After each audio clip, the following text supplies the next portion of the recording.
What's poppin', people? It's Dante. This morning I wanted to talk about detaching from photographing anything specific and why this will improve your photography.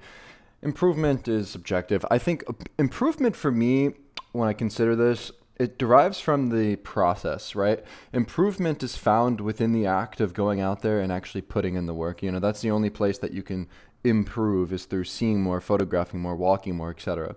And so improvement is subjective, but I think that improvement comes with time spent out there in the street. And by detaching myself from anything specific that I'm looking to see or photograph, this to me is where I start to find peace with the process. This is where I start to go into this flow of just endlessly exploring and not sort of tying myself down to this preconceived idea of what is street photography. If you're watching this YouTube channel, hi, my name is Dante. I'm a street photographer who has been practicing for the past decade.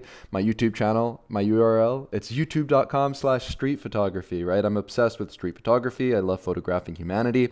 However, I've, on the past 3 years of my journey, been strictly photographing in high contrast black and white, which has unlocked this new creative way of me seeing the world, photographing pretty much everything. I'm photographing the buildings, I'm photographing the people, textures, lampposts, ordinary scenes. I'm not necessarily limiting myself like I have in the past of only photographing scenes, only photographing moments of people.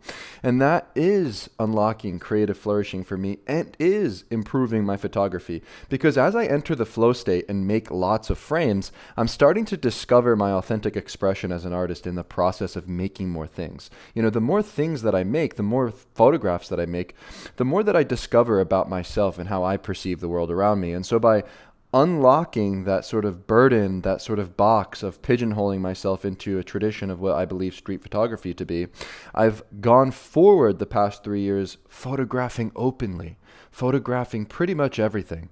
And so if you're curious about this website, it is on my site. There's a tab called Flux. It is found at flux.dantesisifo.com, where I've loaded 13,000 photographs of my work from the past 3 years. There's a timeline feature where you can pretty much visit any year, any month, any day, and look at the photographs that I made on these particular days in chronological order. And so I just randomly opened up a day here. I think it is February 11th, 2024, and it looks like I landed on the Chinese New Year celebration day. And so, as you can see, photographing the chaos of the street, looking at the moments of people in the crowd and trying to isolate things. When I consider photography generally, the goal is for us to explore the unknown and put order to chaos, right? And it's very difficult to articulate chaotic scenes like here at the Chinese New Year celebration, where there's so much noise, there's so many people, the crowds are large, and there's so much going on. And so when I'm in these situations, when I'm in these environments, you may be wondering, what are you looking for? How are you looking at life? What are you trying to put within the four corners of your frame?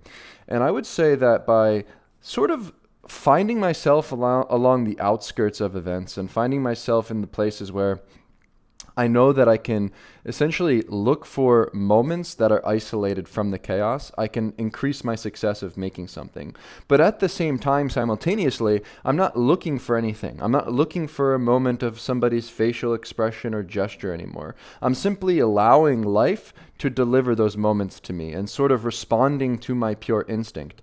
And so here we have a frame that I made of this man smoking a cigarette. And I remember making this photograph. I was in the crowd and I noticed the man and he was right next to me. And as he looked towards me, I clicked the shutter at that moment where his cigarette was visible and the background was clearly separated from this subject and everything kind of aligned, right? And it was something that happened intuitively. I wasn't out here looking for this thing. I didn't have in my head an idea of anything that I was trying to photograph. And so I find that by detaching from the outcome of what you're trying to photograph and simply embracing play and spontaneity, the things that you wind up photographing become much more interesting. Here we have a photograph that I made of this random puddle. And I think that these photographs that seem cliche, these photographs that you may have not wanted to make before because of your preconceived idea of what street photography is supposed to be, actually become much more interesting. Because when you have no attachments and when you're photographing in the pure flow state for yourself and yourself only, the things that you photograph and find you shooting are really deriving from that inner childlike curiosity. And essentially, that's the only thing that I cultivate on the street, is this idea of curiosity, this sort of like inner child within me that wants to come out and explore and play and create things. And so the things that I ultimately photograph, it derives from that inner child. It derives from that intuition within me that's really just curious about everything. I'm looking at the sun and the way it peers beyond the clouds. I'm looking at the puddles on the ground. I'm looking at the people, the stickers, the textures, the tattered things that are left on the ground. I'm not limiting myself to anything. I think that this, to me, is what creative flourishing looks like. It's through photographing in the spirit of play. Here in the mornings, I like to make these pictures where I look at the reflections on the bus stop and I'm waiting to go to work. And as I was looking at the reflections, I noticed the way that there was all of this reflected light and all of the cars had these lights coming towards me. And so what I did was I started to put my camera purposely in macro mode and started to photograph the balls of light that were presented on my screen and these sort of abstract images that I would make. And I was really just trying to tinker and make mistakes, almost purposely in a way, for me to explore something different and visually interesting. And so these are some of the photographs that I made during those little times of me waiting for the bus and making these little miniature mistakes, if you will. And so I don't shy away from exploration and tinkering. I don't shy away from pushing myself and pushing the boundaries of what I can do with a camera. And I think this is how I've been improving my photography. It's through unlocking the infinite potential of photographing everything. Because I really do believe that everything is photographable, but it requires an open mind without any preconceived notions of what you will find. And when you go out there in the world and you start to see this way, everything becomes interesting. For me, the goal of a photographer, especially working in the streets, is embracing the mundane nature of life. What's going on within the four corners of the frame or inside of your rational brain may be something very specific. You may think that you're photographing this specific moment of this person. Here we have this image of this man who is obviously playing with his children on the beach. They're, playing with the sand and all these different things. But when I made this photograph of this moment, I didn't necessarily consider in my rational brain that that person in the top left corner of the frame and the person walking towards us in the center would be visible clearly. I had a sort of idea that something in the background would fall into place. But as you can see, we have a tilted frame. It's not necessarily perfectly composed, but the way that I responded instinctively to this moment, I believe, is what delivers to me the full composed image, which is not necessarily a rational thing that I try to comprise. It's a surprise, right? And so I'm curious about the surprise of what the photograph will manifest to be in reality as I click the shutter, not necessarily thinking about everything so rationally. And so I think that that fine line between order and chaos is where I seek to be, where I have this rational understanding generally of the rule of thirds and composition and position. But when I'm making the picture, I respond to my intuition. My instinct guides me. And then I simply allow the chips to fall as they may. And I think that, to me, is the art of letting go in street photography. It's having a general understanding of composition. It's having a general understanding of your focal length and the way that you're operating the camera and where you can position yourself to create order within the frame. But you have to simultaneously let go of that control by photographing from the instinct when you click the shutter. And so that's how I approach the street practically and fundamentally when it comes to this idea of order and chaos, spontaneity versus control. And I think that is the interesting sort of fine line that I play on these days to make my results more interesting and to find myself improving generally. Because I think improvement is hard to look at linearly. You can't really track your progress based upon your photographs becoming more interesting. Because a lot of street photography, it's really out of our control. That's the beauty of street photography, is you really can't control or contrive anything. And so when you're out there in the world, you can't really predict whether or not you're going to come home with anything. You can't really determine whether or not today you're going to get a great photograph. Here we're looking at photographs from Coney Island on the 4th of July this past year in 2025. And I had no idea what to expect. I know that there's going to be chaos and that there's going to be activity, but I didn't really have in the back of my head that I'm going to come home with anything. I simply allow myself and give myself the permission to go forward into these spaces and to sort of be in that sort of flow state, detached from anything, detached from me making a great photograph, detached from me looking for anything, right? I had an idea that I'd be on the beach, I'd be spending my time where there's going to be lots of activity and people playing, but I don't have in my head like an idea of something that I'm looking for specifically. And I think when you let go from those attachments and you sort of allow yourself to photograph from the instinct, this to me is where improvement lies, because it's in the process itself. That's where you find yourself improving. It's an improvement that is incremental. It's from your sort of mindset and your approach, I believe, that will allow you to achieve your goals. If your goal is to increase curiosity and you stop limiting yourself to photographing something specifically, well, then you're going to start to surprise yourself. You're going to start to sort of unlock new potential and photograph in new ways.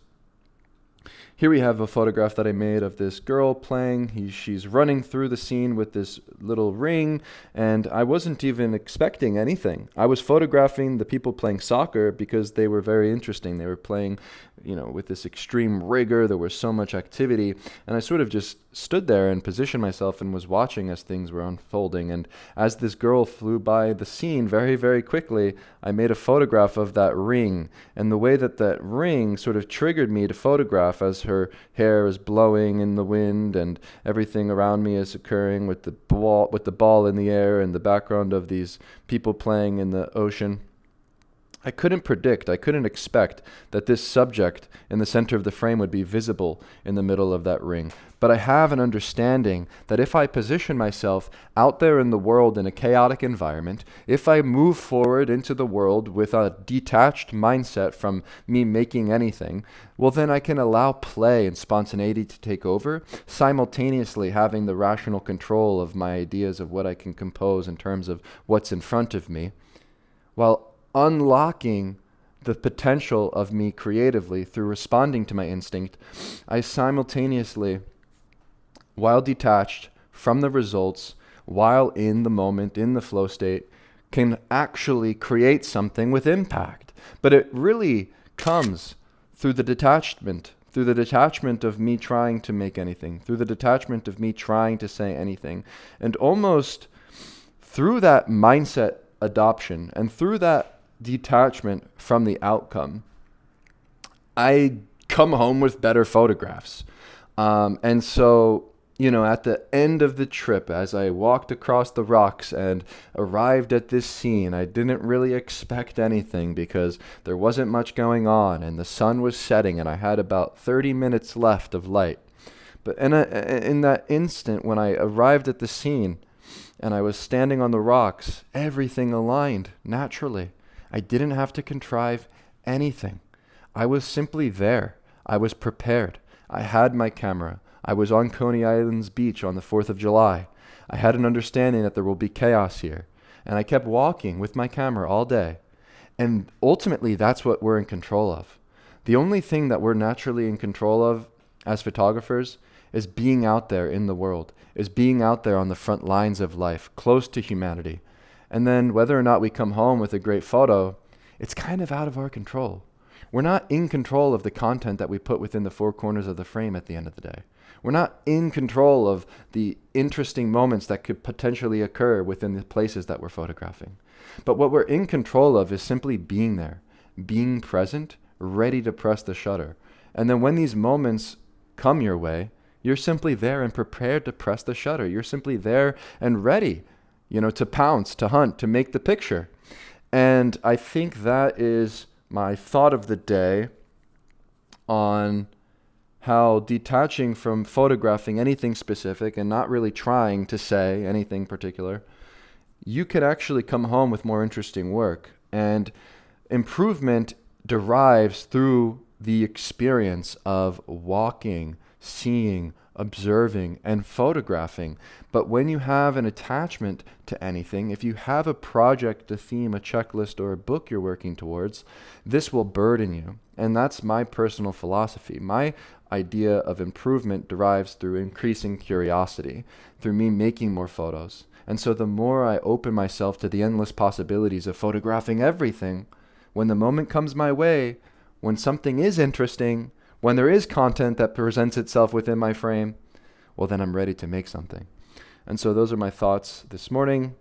about this sort of idea of letting go in street photography, something that I've really been passionate about these past couple of years. And so with that, thank you for watching, and I will see you in the next one. Peace.